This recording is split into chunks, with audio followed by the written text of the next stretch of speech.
Kita melihat di kalkulator, deretan angka 1 sampai 8. Begitu ini kita tekan di kalkulator, maka angka 8 pun bisa turun ke urutan paling bawah.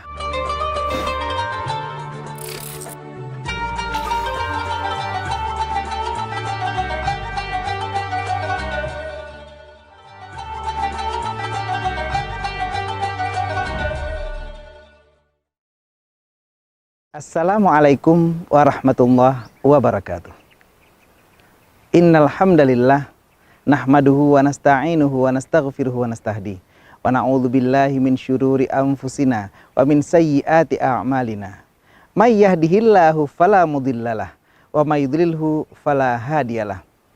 Asyhadu an la ilaha illallah wahdahu la syarikalah wa asyhadu anna sayyidana Muhammadan abduhu wa rasuluh la nabiyya ba'dah.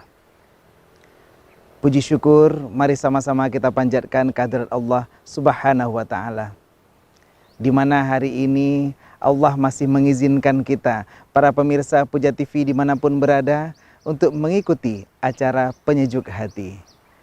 Selawat beriring salam, mari selalu kita sanjung sajikan keharibaan Nabi besar Muhammad Sallallahu Alaihi Wasallam, di mana pada hari ini kita akan coba membahas tentang bagaimana berpuasa Ramadan mengikuti tuntunan dari baginda Rasulullah Sallallahu Alaihi Wasallam. Pemirsa Puja TV yang dirahmati Allah, Rasulullah adalah sosok teladan kita. Beliau adalah panutan kita dalam bertindak, bersikap, pun bertingkah laku. Puasa Ramadan sebagai salah satu ibadah yang Allah wajibkan kepada kita sudah barang tentu.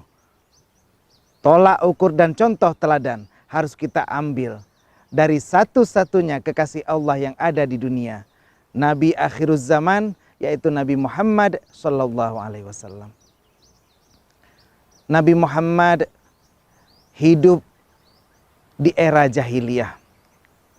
Akan tetapi bagi kita generasi milenial yang saat ini meregup masa-masa kebebasan dalam teknologi informasi, hal yang Rasulullah contohkan masihlah sangat layak kita tiru dan patut kita ikuti sebagai contoh dalam kita melaksanakan ibadah puasa.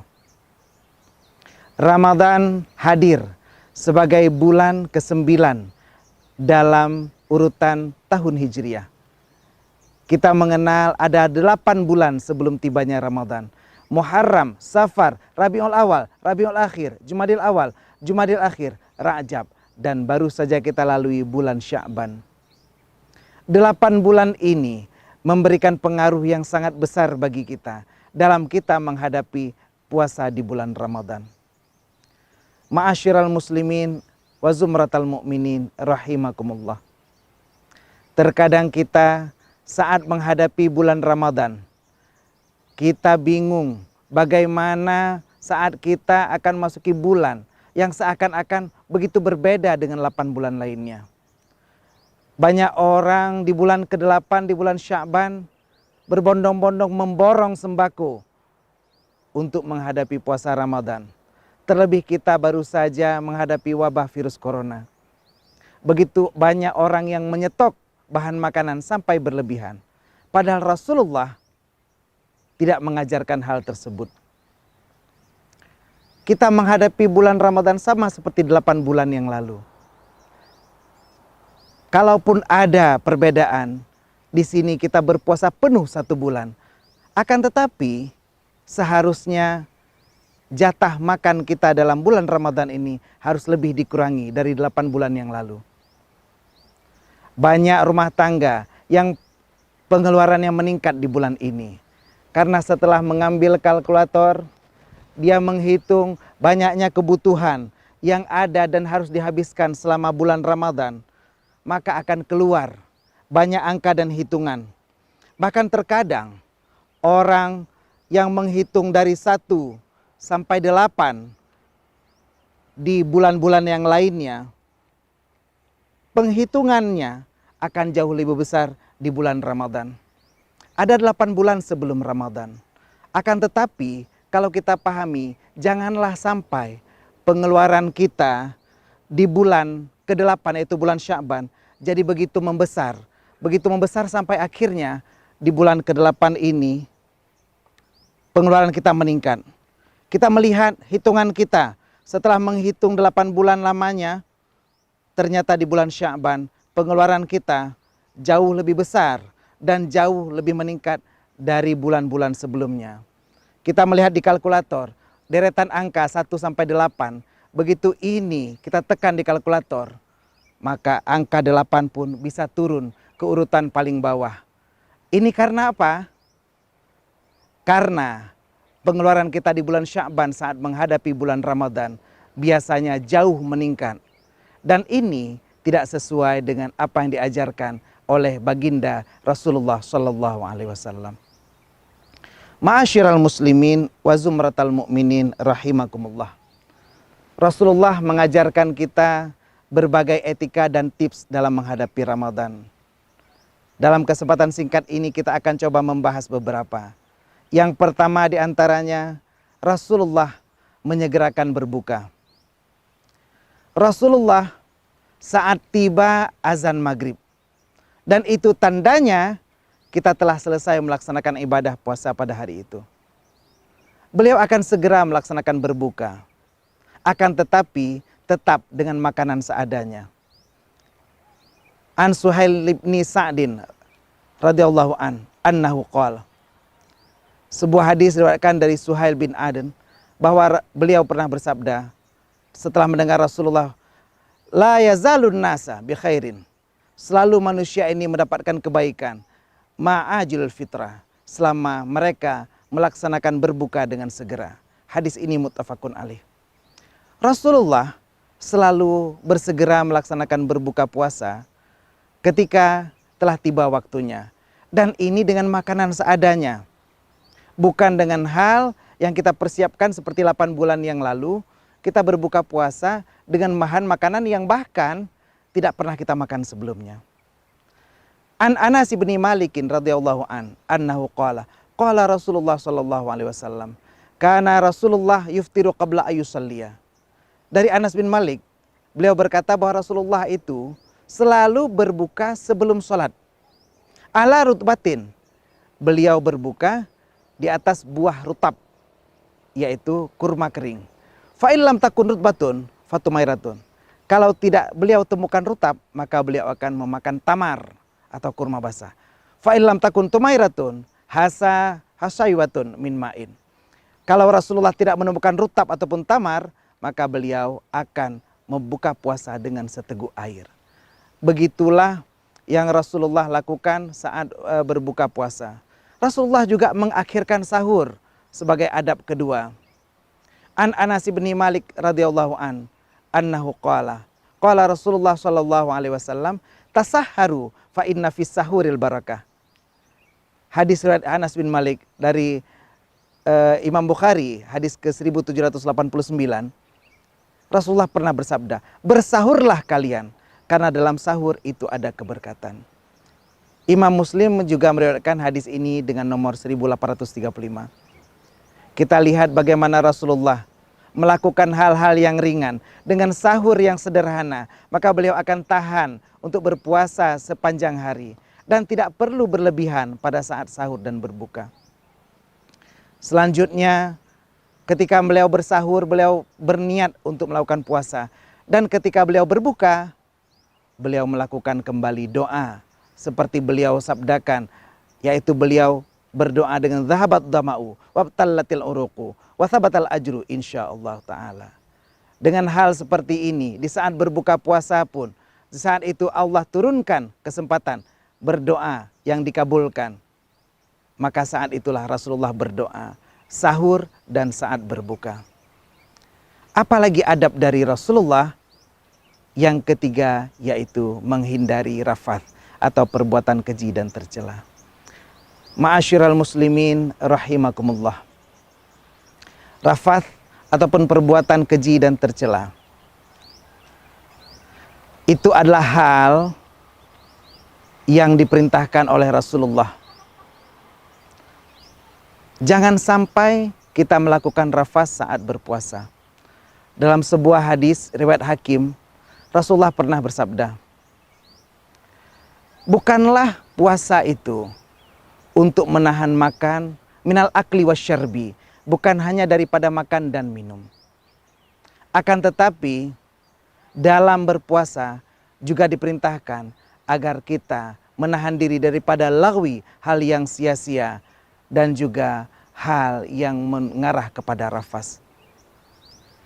Pernah ada sebuah hadis riwayat Abu Hurairah, an Abi Hurairah radhiyallahu anhu qala Rasulullah sallallahu alaihi wasallam, as-siyamu junnah. Puasa itu adalah perisai. Fala yarfus, maka janganlah kalian berbuat rafas.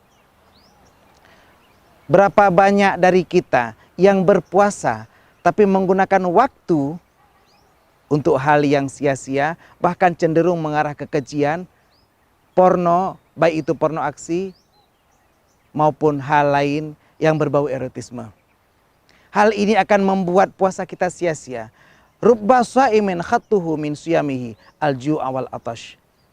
Banyak sekali orang yang berpuasa yang hanya mendapatkan dari puasanya lapar dan dahaga. Imam Ahmad meriwayatkan hadis ini dengan nomor 8886.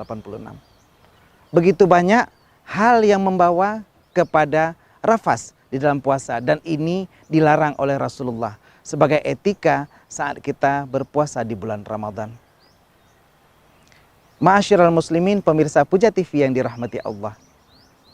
Hal lain yang dilarang oleh Rasulullah sebagai etika orang yang berpuasa adalah menahan diri dari perbuatan sia-sia. Begitu banyak orang yang menghabiskan waktu di bulan Ramadan untuk hal yang sia-sia. Ada yang bahkan bepergian ke negeri kafir yang mereka lazimnya tidak berpuasa. Ada perempuan yang berhias berlebihan sampai pada tingkat tabarruj. Bahkan tabarrujal jahiliyah, seperti orang jahiliyah yang berhias. Hal ini sangat dilarang oleh Rasulullah. Sudah sepantasnya lah kita orang mukmin meniru etika Rasul dengan tidak melakukan hal sia-sia di saat bulan Ramadan. Hal selanjutnya yang merupakan etika dari Rasulullah adalah menahan emosi. Saat ada orang yang memancing emosi kita, bahkan ada orang yang hendak memukul dan berkelahi dengan kita. Wa ini mru'un qatalahu aw syatamahu falyaqul inni shaim. Atau hendak mengajak kita berkelahi, falyaqul inni shaimun, inni shaimun. Maka hendaknya dia berkata, aku berpuasa, aku berpuasa. Mengapa Rasulullah mengajarkan kita untuk menyebut inni shaimun 2 kali?